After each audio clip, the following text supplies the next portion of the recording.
Hi, and today we're going to read a very simple text with you. Thank you for listening and subscribing. Let's get started.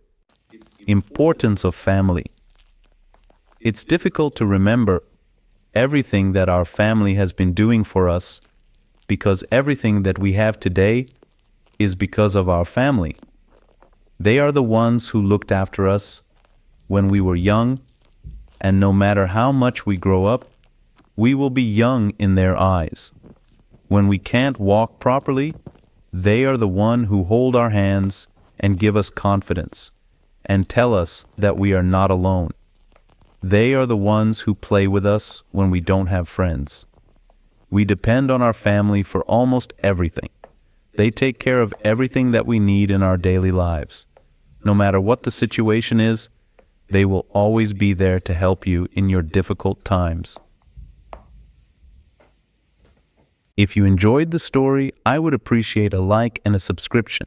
Thanks for being with me. See you in my other videos. Good luck.